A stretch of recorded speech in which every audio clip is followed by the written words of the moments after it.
O voo Aeroflot 593 era uma linha aérea da companhia russa Aeroflot, ligando Moscou a Hong Kong.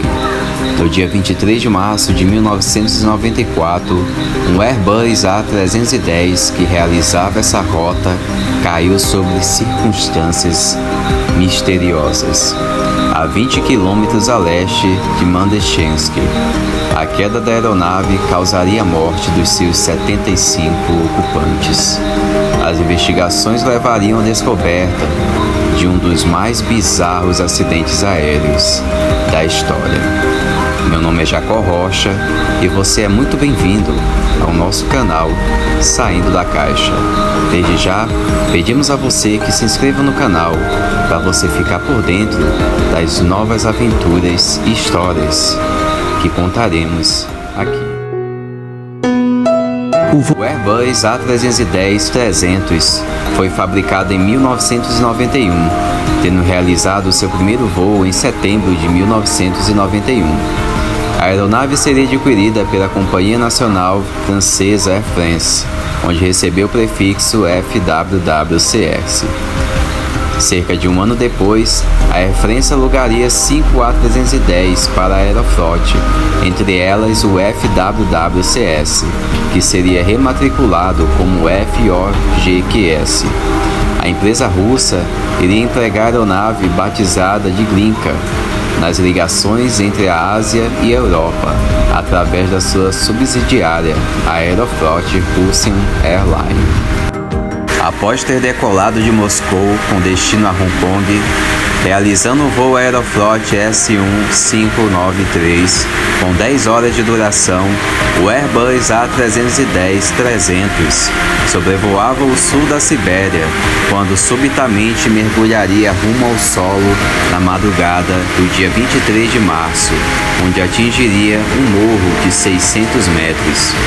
Com um violento choque, a aeronave explodiria, espalhando destroços por uma região de floresta a 20 quilômetros a leste da cidade.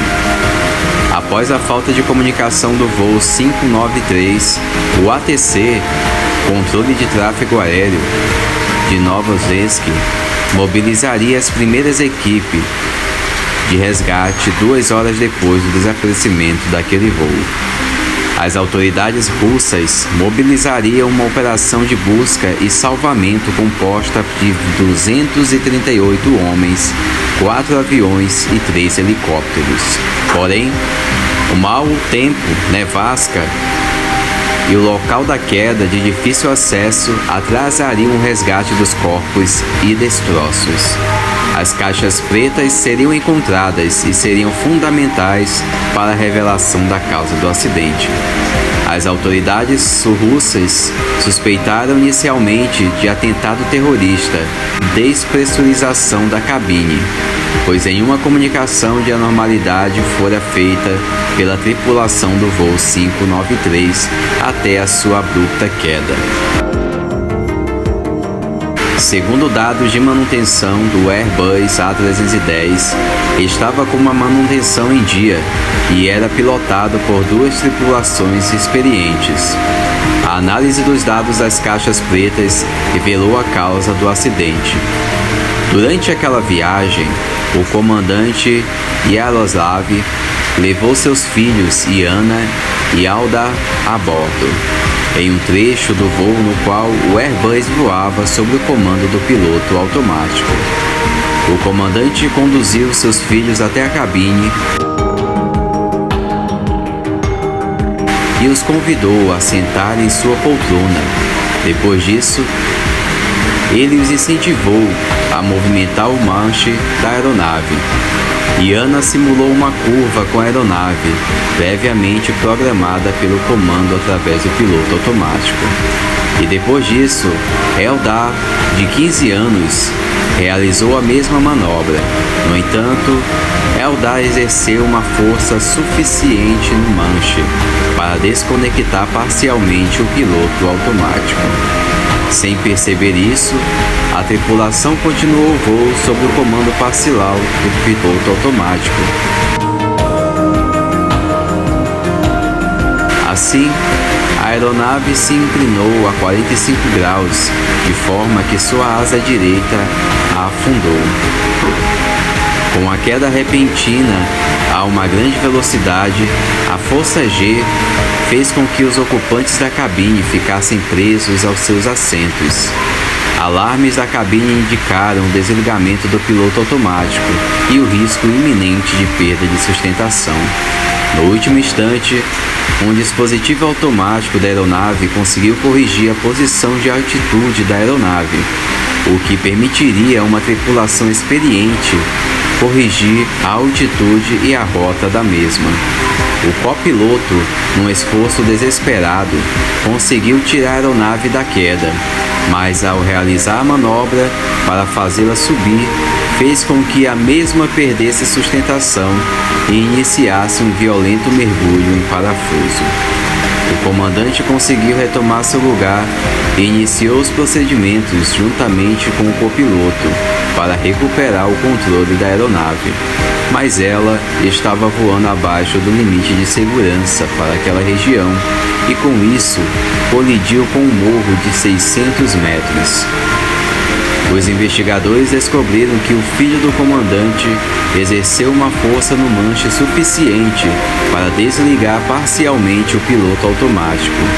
As aeronaves russas anteriormente operadas pela Aeroflot possuíam alarmes sonoros para informar o desligamento total do piloto automático, mas não para informar o desligamento parcial do mesmo. A tripulação russa não foi instruída quanto à possibilidade de desligamento parcial do piloto automático, de forma que demoraria a entender o que estava ocorrendo com a aeronave. A descoberta dos corpos dos filhos do comandante nos destroços da cabine confirmou as informações transcritas nas caixas pretas. O acidente causou uma crise no alto escalão da Aeroflot, que, temendo o vazamento da história e seus efeitos negativos, tentou em vão ocultar a história.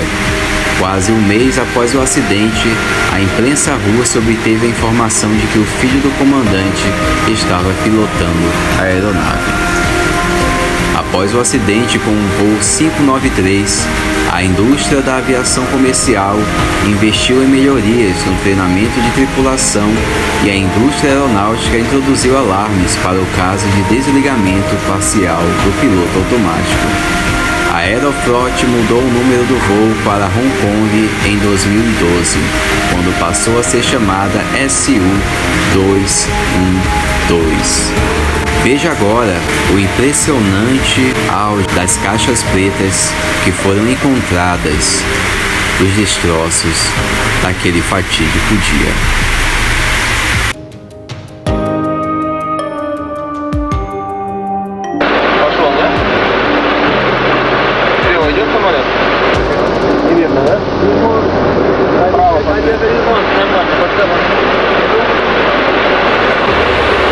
Держи сторону, держи.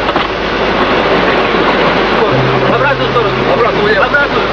Лево крути. Право, лево, лево. Обратную, лево. Влево крути, вправо. Да, выходи. Выползай назад. Выползай назад, ребят. Ты видишь здесь меня? Потихоньку поплыли.